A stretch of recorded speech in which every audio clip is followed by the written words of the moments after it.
আসসালামু আলাইকুম। স্ক্রিনে যেটা দেখতে পাচ্ছেন অনেকেরই অপছন্দের ব্র্যান্ড, কিন্তু আমার খুব পছন্দের। ওই যে বলেছিলাম অন্য একটা জায়গায় যে আসলে পারপাস যদি সার্ভ হয়, সেটা যাই হোক, যে ব্র্যান্ডই হোক, সেটা চায়না হোক জাপান হোক, আমার কোনো ইস্যু নেই। আমার পারপাস সার্ভ দিয়ে হয়েছে কথা, তো আমি আমার স্টকে নিয়ে আসার চেষ্টা করি বা স্টকে নিয়ে আসি। তো এখন স্ক্রিনে যে রিলটা দেখতে পাচ্ছেন, এটা যেহেতু শুরুতে বলছি যে অনেকের অপছন্দের রিল, তো বুঝতেই পারতেছেন এটা কোন ব্র্যান্ড বা কী হইতে পারে। এটা টিকার একটা রিল। হ্যাঁ, টিকার একটা রিল। টিকার মানে সুপার লংকাস্ট একটা রিল। হুম। তো এই টাইপের রিল টিকাতে এক দুইটা আছে, বা এই টাইপের লংকাস্ট স্পুল শো রিল টিকার মানে খুব আমি কমই দেখছি। আরও একটা বা দুইটা মডেল দেখেছি আমি, মনে আসতেছে না। হ্যাঁ, এটাতে মানে তো মডেলটা যদি বলি, এটার মডেলটা হলো ওই যে এখানে লেখা আছে টিকা অন্ডার আর সার্ফ WS 8000 সিরিজের একটা রিল। এটা এটা সুতাপুরন আছে, যেটা আসলে ফ্লোরোকার্বন।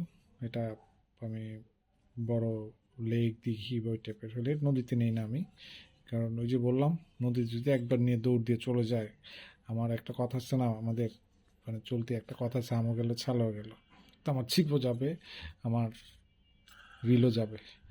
আমি ভাই একটা রিল গেলে আরেকটা রিল যেটা হুট করে নিয়ে আসতে পারবো এরকম মানে অত মানে এটার জন্য অত বাজেট আমার নাই। আমি খুব অল্প বাজেটের মধ্যে ম্যানেজ করার ট্রাই করি জিনিসপত্র। তো এই জন্য চলে গেলে আরেকটা ম্যানেজ করা আমার জন্য টাফ হয়ে যাবে। তো এই হলো টিকার রিলটা। এটা এন্টি টুইস্ট রটর টেকনোলজি এটাতে ব্যবহার করা হয়েছে। এটা যদি আমি লাইন ক্যাপাসিটিটা বলি, লাইন ক্যাপাসিটিটা এটার এই যে এখানে লেখাই আছে, আমি জানি না ক্যামেরার লেন্স ফোকাস করতে পারি কি না। এটার যদি আমি লাইন ক্যাপাসিটিটা বলি, এটা আপনার যদি আপনারা 0.35 মিলিমিটার বা সুতা ইউজ করেন, এটাতে আপনারা 370 মিটার সুতা ইউজ করতে পারবেন। যদি 0.45 ইউজ করেন 220 মিটার, এবং 0.50 যদি ইউজ করেন তাহলে 180 metre. 0.50 is good of strong মানে লাইন এটার জন্য বা ফিশিংয়ের জন্য। বাংলাদেশে 0.5 সুতা কারোর ছিঁড়ে ফেলছে, মাছ টেনে নিয়ে চলে গেছে ছিঁড়ে, ওরকম রেকর্ড আসলে খুব কম। নাই যে বলবো না তা না, খুব কম।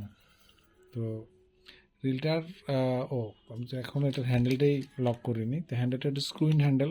স্ক্রুইন হ্যান্ডেলের একটা সুবিধা হলো, আমি যখন প্রথম স্ক্রুইন হ্যান্ডেল নেই, এই রিলটাই নিই, তো তখন আমার একটা প্রশ্ন ছিল যে এটা এইভাবে দিলে তো এটা তো মানে ওটার ভিতরে থ্রেড কেটে যাবে, তখন আসলে কি হবে। আসলে না, এগুলা থ্রেড কখনোই কাটবে না।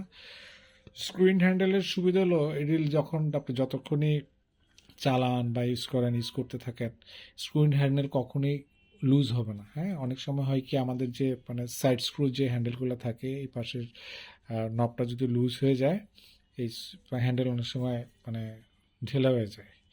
তো ঢিলা হয়ে গেলে এটা একটু সমস্যায় তৈরি করে। তো স্ক্রুইং হ্যান্ডেল আসলে ওই জিনিসটা আপনি কখনোই মানে ওই ভোগান্তি কখনোই হবে না। যে এই হলো স্ক্রুইং হ্যান্ডেলের বেনিফিট। অনেক মানে হাই ডেফিনেশন রিলে এখন স্ক্রুইং টেকনোলজির হ্যান্ডেল ইউজ করা হয়। আর দেখতে পাচ্ছেন এটা সুপার পাওয়ার মানে একটা পাওয়ার হ্যান্ডেল ইউজ করা হয়েছে, এবং এটাতে ইভিএ একটা বল গ্রিপ দেওয়া হয়েছে, যা খুব সুন্দর গ্রিপ দিবে আপনাকে, যে এটা ধরে মানে খুব মানে স্ট্রংলি আপনি এটা পুল আপ করতে পারবেন। তো এটাতে আর কি আছে, এটা হলো আপনার এটার গিয়ার রেশিওতে যদি বলি, এটা 4.1। আপনার স্পুল এটা যথেষ্ট বড়। সো এখানে গিয়ার রেশিও 4.1, এত বড় স্পুলের মধ্যে মানে অনেক। এটা মনে হয় 80 মানে একটা স্পুলে এই যে একটা একটা এই একটা স্পুলে আপনার অনেক সুতা টেনে এটা নিয়ে চলে আসার ক্ষমতা রাখে। আসলে ছোট স্পুল যদি হইতো, যে 5-6 গিয়ার রেশিও না হলে সুতো অনেক স্লো টানতো, যেহেতু এটার 4.1 গিয়ার রেশিও, এত বড় স্পুলে তেমন অনেক সুতা টানবে।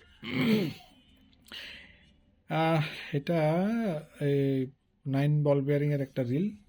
তো 9 বল বেয়ারিং রিলও যথেষ্ট দেখান, যথেষ্ট স্মুথ, মানে এত বড় রিল যথেষ্ট স্মুথ। তবে এই রিলের একটা একটা অসুবিধা আমি বলি, এই রিলটা যেহেতু এটা মানে টোটালটাই হলো মেটাল, এটা কিন্তু মেটাল, এই এই এই এই- এই পার্টটাও কিন্তু মেটাল। এই যে আপনার স্পুল উঠে যাওয়ার পরে এটা এত স্ট্রং রিল, এই যে এই পার্টটাও কিন্তু, এই পার্টটাও মেটালের, এই যে এই বডিটাও মেটালের, হ্যাঁ, স্পুলও মেটালের, ব্যাক পার্টও মেটালের। তো এটা হওয়াতে রিলের ওজনটা একটু বেশি, ওজনে এটা 500 গ্রামের উপরে ওয়েট আছে, আমার এক্স্যাক্টলি মনে নেই। তো ওইটা কনসিডার করে যদি কেউ লং কাস্টের জন্য এই অল্প বাজেটের মধ্যে বা এই বাজেটের মধ্যে স্পুল চান, কারণ আসলে যদি আপনারা শিমানো স্ট্যারিক, সরি শিমানো স্ট্যারিক না, শিমানো আলটেগ্রা বা পেনের আছে, যে টাইটাল আছে পেনের, হ্যাঁ, কি পেনের আরও কিছু রিল আছে এরকম লং কাস্টের জন্য, আলটেগ্রা এক্সটিডি বা আলটেগ্রা এক্সটিসি তো অনেক হাই হাই বাজেটের রিল। তো এইসব রিল জন্য বাজেট না থাকে, যদি ওরকম বাট বিগ পিট রিল বা লং কাস্ট রিল দরকার, কাপ রিল দরকার, এই কাপ রিলের জন্য আপনারা এগুলো 10-এর মধ্যে, 10,000 মোরলেস 10,000 টাকা রিলটার দাম, খুব বেশি বাজেট না এই স্পুলের কোয়ালিটি হিসাবে। তো আপনি যদি মানে প্ল্যান করেন যে পেনের ভ্যান্টেজ নেবেন অথবা আলটেগ্রা নেবেন, হ্যাঁ এক্সটিডি, এই টাইপের বাজেট আসলে বাজেটে না আসে, তাহলে আপনারা এগুলো অপশান হিসেবে আপনারা বেছে নিতে পারেন। আপনারা বলবো না যে একদম ওই রিলগুলোর মতো পারফরমেন্স দিবে, বাট কোনো অংশে কম দিবে না, যথেষ্ট স্ট্রং রিল। তো এই হলো এই রিলের ডিটেল। এরপরে যদি কোনো কিছু বলার জানার থাকে, কমেন্ট বক্স তো ফ্রি আছে আমার জন্য, জানাবেন। আমি চেষ্টা করবো আমার সাধ্যমতো, আমার মাথায় যতটুকু আছে বা আমার নলেজে যতটুকু আছে আপনাদের সাথে শেয়ার করার। তো ঠিক আছে, আপাতত এটা নিয়ে এতটুকুই। ভালো থাকবেন সবাই, সুস্থ থাকবেন, আমার সঙ্গে থাকবেন। ধন্যবাদ সবাইকে। আসসালামু আলাইকুম।